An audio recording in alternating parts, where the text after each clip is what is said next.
people are tired. We want a safe Seattle, and it is showing.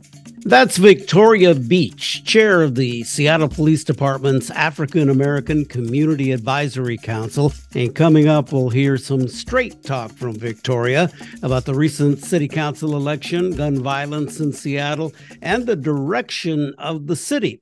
Welcome, everybody, once again to Chino Y Chicano. I'm Matt Chan, the Chino. And I'm Enrique Cerna, the Chicano. Victoria Beach is very blunt and straightforward in the conversation that we had with her, talking about the city council elections and all the issues of gun violence in Seattle and our whole political structure and dealing with this thing. But she's very pleased that moderates have been elected to the council. One that wasn't, although I suppose she might have an outside chance of still maybe being named to the council in a position later, and that is Tanya Wu, who you supported and you were backing in her campaign. You know, people say it's moderate stuff. All these people are still way left, right? Yeah, they're just not extreme left. That's right. I mean, when your boundaries are defined on one side by Sawant, and then Bruce Harold is considered like so conservative, but even Bruce is way left compared to most. Oh, sure. So I think what it was a kind of a shift back to normalcy. And the one thing that is interesting about Victoria is that she does speak for the community. And that's what the voice that is missing so often is the actual community. You know, I hear all these activists, saying, you're killing Black people, your policies are doing this, you're doing that. And they're speaking for people they have no right to speak for. That's what bothers me most. Yeah. And I think you have to look at this is really a shift of the council from the left to the center. Where I really not even the center, like left of center. Yeah, it's center left, but because most people in Seattle tend to be on the left and Democratic and that type of thing. Not to say that Republicans don't exist here, but they do. But the fact is that the council had gone so far off to the left, it was out of left field. Let's put it that way. So there's definitely going to be a shift here in how things are going to be, I think, perceived in the future, the direction of the council. And on public safety, I think, the message is that people want police. They're against any talk of defunding because it obviously didn't work, and it only made matters worse because we have a big staffing issue with Seattle police. That's one thing that the Victoria points out, but definite shift in this city as far as where the council, I think, is going to be going. Here now is our conversation with Victoria Beach. People are tired. We want a safe Seattle. It's real interesting to me because, I got really involved with the various communities, working, full disclosure, I worked on Tanya Wu's campaign. And one of the things that kind of was disturbing to me was the amount that the progressive left, which is predominantly young white people, right, continuously use people of color as victims to present their case. And the more people I talk to, people of color, they're kind of sick of it. I mean, what's your read on that? Exactly. And I've been saying this and confronting them since the murder of George Floyd. You don't speak for us. You don't know what's best for us. Let us speak. If you want to help us, you follow our lead. And if we want you to speak, we'll tell you. But don't speak for us, because you everything you says is not what we want. I mean, it's the opposite, and I mean that really infuriates me. It's they don't even live. I mean, they don't live in our neighborhood. Yeah, I mean, it's interesting too. In talking to Marty Jackson, I mean, she said that a lot of the programs that are in place do work, but it's a matter of continuity.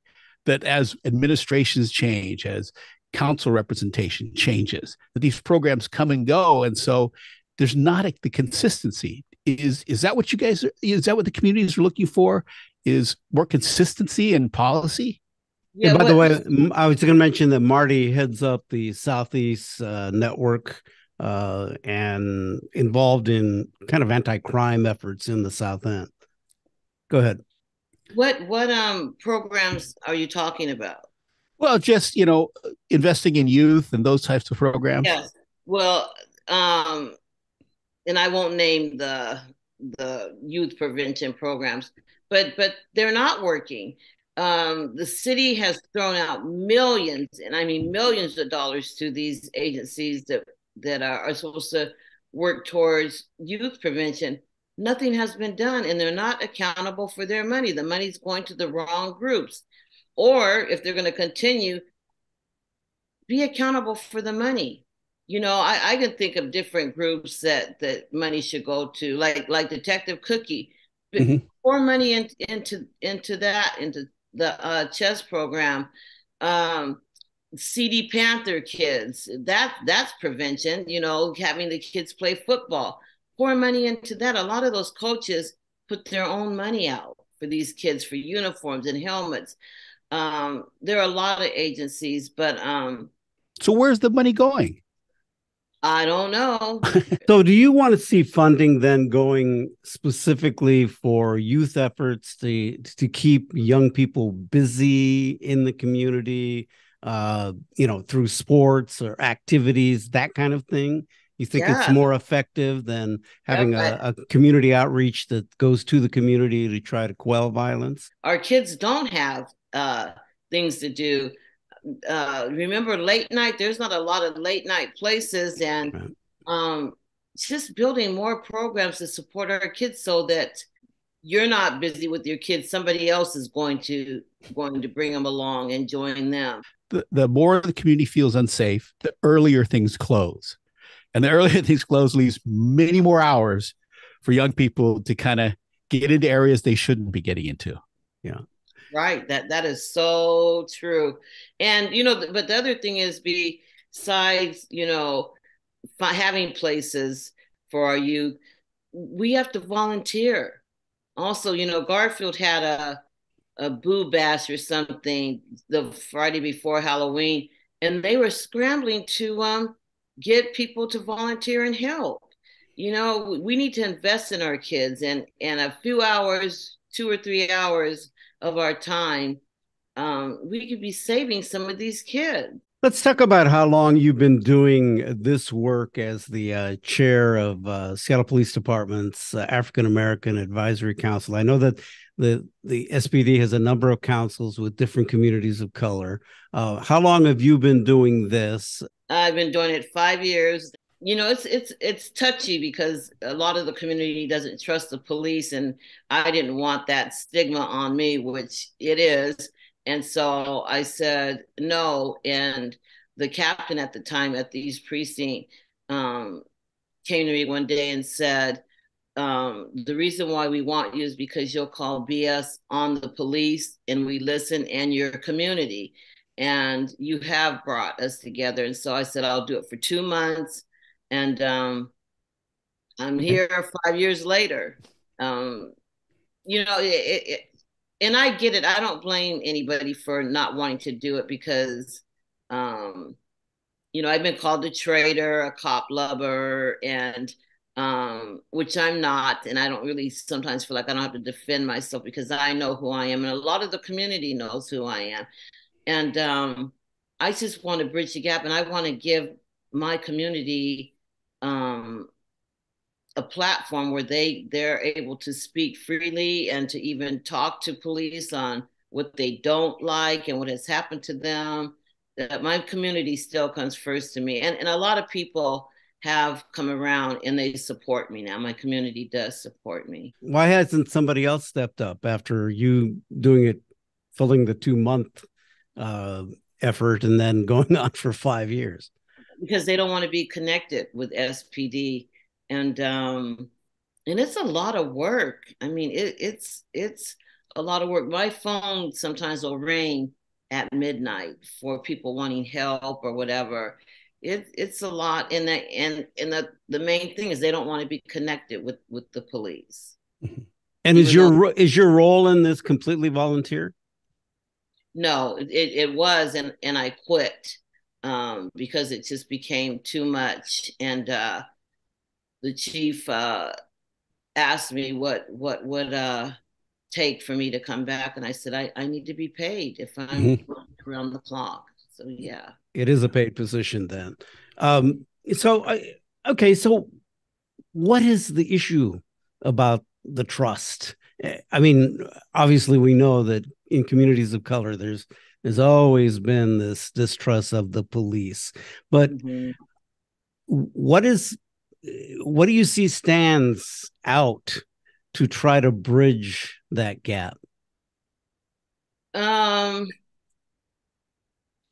Racial profiling and being treated unfairly. You know, I share with people, and I also work with new recruits, and I share my history on why I didn't trust the police and I hated them.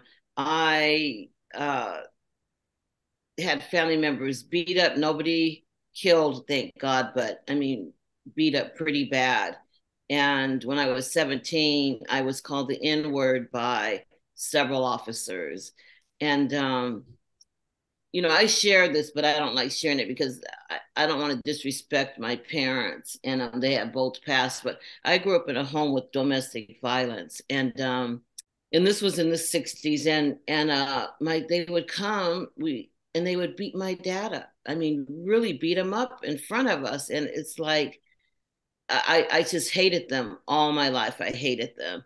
And my dad would always get out of jail, come back with a black eye and busted lip.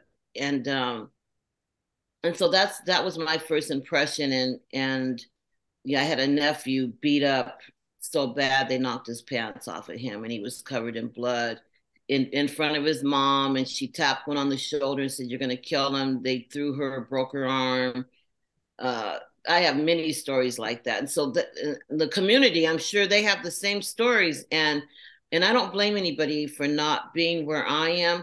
I've gotten to a point where I can't blame all police. They're not all bad. Are there some? Yes, definitely. But I've gotten to know a lot of them. And it's hard building that trust. I get triggered sometimes. I was at a meeting the other night and they showed a video and I had to leave. I got triggered by it. And then it makes me go back and I think I'm quitting. I don't support any of them. But we have a long history of being abused by Seattle police. And so um, I got involved with I was a block watch captain and just started going to meetings and thinking I've met a lot of nice officers. Um and so I get it when the community didn't trust. And then things come up like the video that came out with the vice president and president of SPOG that made those remarks about the young woman that was that sets us back. Everything sets us back. And I'm sorry that it's taken out on all police that don't agree what was happened. But yeah, and this was a young woman that was of I believe East Indian descent, and she had been hit actually by a police vehicle who was speeding toward I guess another response, and an officer made some very insensitive comments. I mean, beyond insensitive, which obviously doesn't help anything at all when you have that come out. Yeah. No, I even have family members of mine that don't want me doing the work I do. I'm at every event. I'm at, I have had parents reach out to me that have lost kids to gun violence. And I mean, sometimes I feel like, oh, I need a debrief. I need somebody to talk to. Yeah.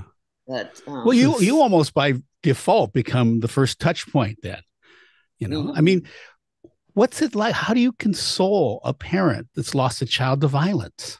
Oh my gosh. Sit and listen and hug them. I had one father 2 years ago reach out to me. And usually they connect with each other, but this father did not want to be in the group of parents that have lost kids to gun violence. And that was the first time I heard, and I don't use the word cry anymore, weep. And it was just, I felt, seriously, I felt like I needed therapy, hearing him weep and tell his story. And sometimes I feel like I'm not doing much. I'm just listening. About months later, I got a text message from him, and he said, "Thank you." He says, "You don't know what you did for me. You got me through that night." And of course, that made me cry. And I really didn't do much. And I check on him every now and then. And um, yeah, it's just heartbreaking. But sometimes listening is the most important thing, I think, Yeah, for anybody that's dealing with some type of just traumatic situation. So, for you to do that, I know it's tough all the way around, but someone has to be there. So, yeah.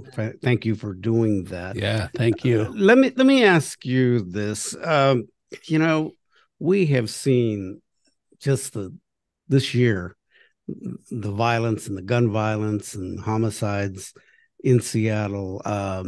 It's gained national attention, and I've told Matt this sometimes. I just feel like my head is on a swivel sometimes when I go out.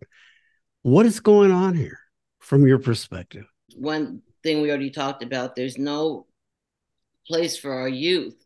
And I feel like they get picked up by gang members. The other thing is, with that whole defunding crap, we lost half of our police department. And so I think not only with the gun violence, I think a lot of crimes, they know that there aren't enough police to be out there. And yeah, I feel like they everybody knows, who's gonna show up. Have you guys heard of Shot Spotter? Yes. Yes. So, and a lot of people don't want it, and I understand, but it's been proven. Detroit, a lot of places, Philadelphia, a lot of these cities have it, and it's proven to work. It shows you where gunfire is. It tells you what type of gun, how many guns, and they go exactly to the spot. So bringing that in, I think that would help identify the cars or whatever. And I brought ShotSpotter to Seattle a year ago, and I had people that were so against it that they came to say, no, we don't want it. And they were there, they explained it, and everybody left there wanting it.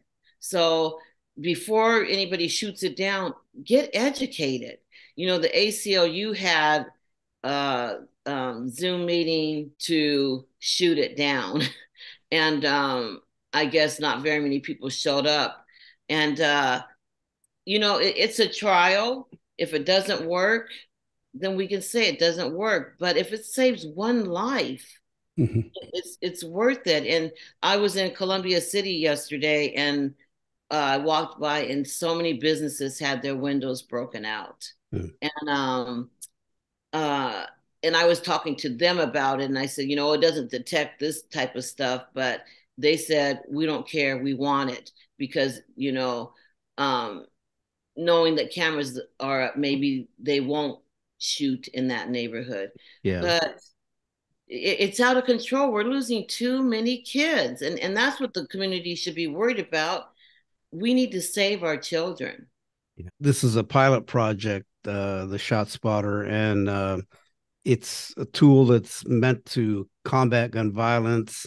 They use acoustic sensors to record the sound of gunfire and then try to determine then the origin of it. And so they're on top of buildings and I guess street lights. And so the idea is to try this as a pilot project, right? In order to see how well it works. The opposition to this is because they feel like it's an invasion of privacy.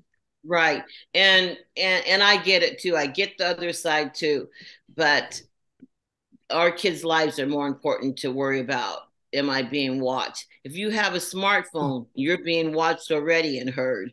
But it's and they're not on all the time. They come on when there's shots fired.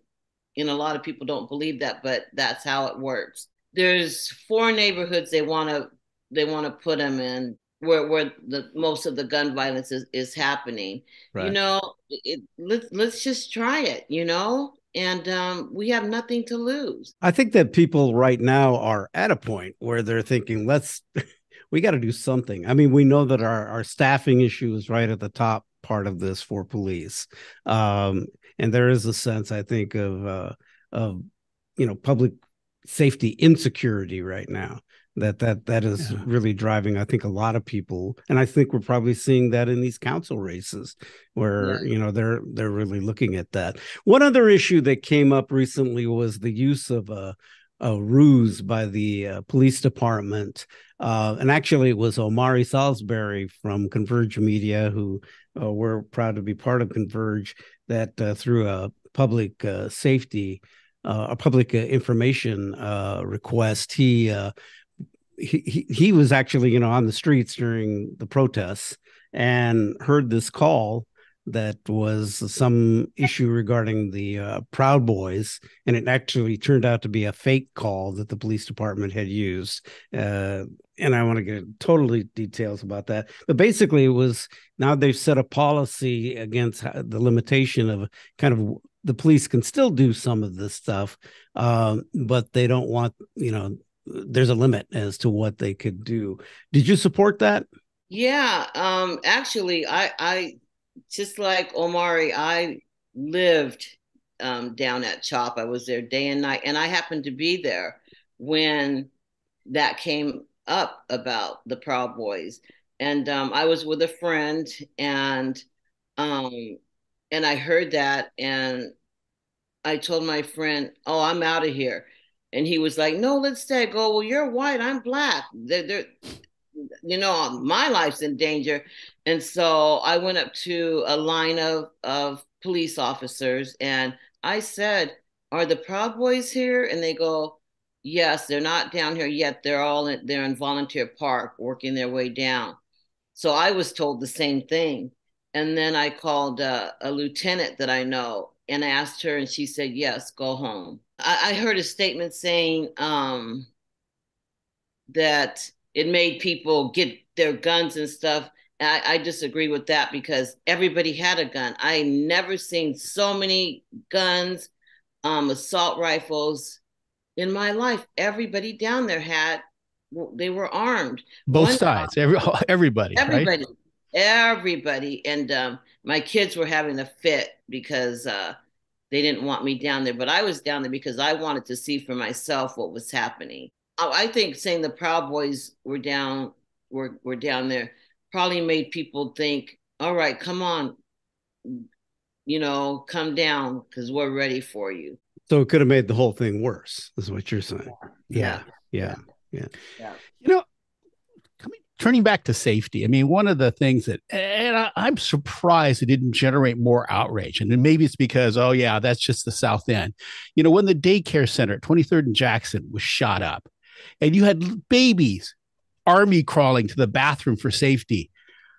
And yet there wasn't, there was kind of turmoil around that, but not the lasting kind of impact you would expect. If it happened in the North End at a white daycare, right?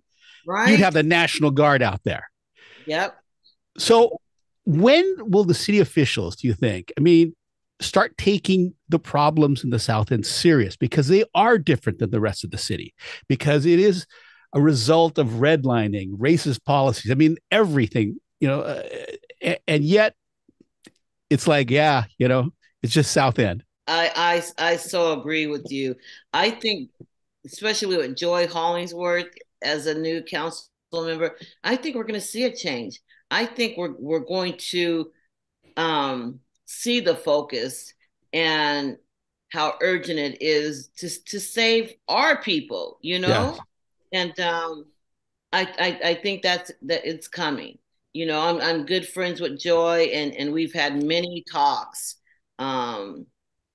the past. Yeah, but Joy only has part of South Seattle. But I think with her voice, Sarah Nelson, Rob Saka, I think we're going to see a huge change. They're passionate about the safety of our communities. And so I have no doubt that great things are going to happen for our people. Right now, you've got your finger on the pulse of what's going on. What is the current kind of relationship? I know it's always tenuous, but the relationship between the communities of the South End, the poorer, I mean, we're not talking Seward Park, Lakewood and stuff, but, hardcore South Seattle. What's the relationship with the police? Do they want more policing? Do they want more investigators? What is that relationship like? And is it workable? Yes, I everybody that I'm connected with in the South End, they want more police. They want ShotSpotter. The relationship is healing. Some people may say no, but not only in South Seattle, the Central District, what is left of the Black community, they all want policing. I brought up the CD Panthers before. They play in Junkins Park, and 2 years last year, there were 2 years in a row that there were shootings while our young kids were playing. And I remember that. Yeah. Yes, and they wanted the police, and now they have a great relationship. When you hear the progressives saying, "Oh, they don't want police," yes, we do, because we're the ones that suffer without them. So a lot of the Black community, we want to be safe, we want to be protected, just like we're living in Magnolia or Madison Park. We deserve to be protected, because with the whole loss of most of our department, we're the ones that are suffering. Just watch. We are going to see a change with the city council, but the main thing is we have to build the police department back up, and not many people are applying, and I get it why they aren't. I was surprised at how the community comes together over public safety, because when it was revealed that there was a string of kind of home invasion robberies, immediately you could see it, right? Because they have pictures that it's Black against Asian. Yeah. And, at the very best, there is tension between those two communities. Yeah. But when they convened that meeting up in Beacon Hill as in a response to it, I didn't know what to expect, but I found it very healing. People coming together. So we can work together as communities. I just wish that the ones who agitate against, for defunding the police and stuff would just get in and try to help instead of just canceling. Right. Right. And we can work together, and just imagine how powerful we could be together. The progressives, how will you work with them? Well, I mean, the key one is Morales in District 2. Yes. I'll write her. That's how I'll work with her. I'll write her, Make her accountable. Yes. You're going to be on her case. That's right. Yes. Yep. I mean, I heard that she was telling people that they could keep me quiet, or because I was affecting her campaign, because I called her out. As she says, I harassed her, but I called her out. You're exercising your rights. Right. So how do we turn this around? Because our city is struggling. All of this violence it's unacceptable. We're at the tipping point now where we are going to begin to turn it around. We have to build our police department back up, and I really don't know how that's going to happen. I work with the new recruits, and I thank all of them for wanting to join a difficult police department that has been not a lot of good things have been said, but I can tell you I think we're about up to 100 now that we have hired. Every single one of them except one are incredible. They all want to be the change. They don't like what they've seen or heard about Seattle. They want to make a difference, and we take them to every community, the CID, the Filipino community, the Black community, and introduce them to the community, so they know how to work with the community, and they love it. We watch a documentary. It's called Who We Are. If you haven't, oh, Jeffrey Robinson. Jeffrey Robinson. We've had him on the program. Yeah. Oh, you have? Yes. So they watch that, and some of them cry, and they want to be the difference in change. And so, you know, it takes a full year before they're out on the streets with all the training they're receiving. And this new program called Before the Badge is a 5-week program. It's on wellness, a lot of stuff, and they're going to be the change. And there are officers now in the departments that don't care for this program, because it is going to change our department for the better. My part is I take them to Black-owned businesses, and we eat in one of the restaurants, and the CID, we do the same thing.